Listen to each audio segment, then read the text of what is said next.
Некто решил примерить на себя роль знаменитого колумбийского наркобарона и начал незаконную торговлю сильнодействующими препаратами, распространенными в республике под торговой маркой «Лирика». Внимание людей привлекли смелые рекламные афиши, распространенные и активно распространяющиеся в сети. На основании имеющихся данных Ингушским УФАС России возбуждено дело по признакам нарушений закона о рекламе, предусматривающее взыскание крупных штрафов. В ходе мониторинга сети интернет специалистами Ингушского УФАС России был выявлен факт распространения ненадлежащей рекламы на сильнодействующий противоэпилептический препарат. Если литературная лирика отвечает за воспроизведение настроения, то аптечная создает то самое настроение, которого так не хватает глупцам. За лирикой скрывается противоэпилептическое средство, являющееся сильным обезболивающим. Реклама такого средства незаконна, как и незаконна их продажа без соответствующего рецепта врача.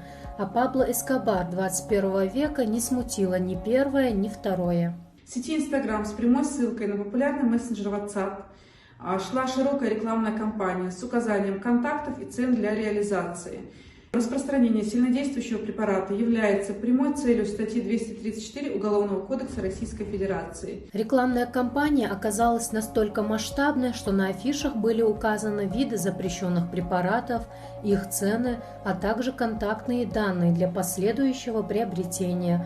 А все это завершалось подписью, замечу лирической, «Эскобар Каиф».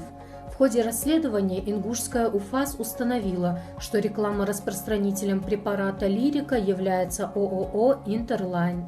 Нашим ведомством возбуждено дело по признакам нарушения закона о рекламе, которое влечет за собой блокировку номера и полное прекращение рекламной деятельности. Также материалы дела переданы в Росздравнадзор Республики Ингушетия и после окончания производства будут переданы в правоохранительные органы. Таким образом, для установления лица, с кем был заключен договор связи, специалистами Ингушского УФАС был направлен ряд запросов, после чего выяснилось, что договор заключен с ООО «Интерлайн».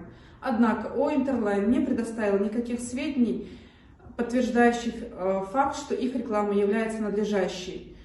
Какой вред наносит лирика и ей подобные препараты, говорить не вижу смысла. Тем более, если среди нас имеются хорошо осведомленные люди, скромно приписывающие себе легендарную фамилию Эскобар. Скажу лишь то, что в сильнодействующих препаратах нуждаются люди, слабодействующие умом.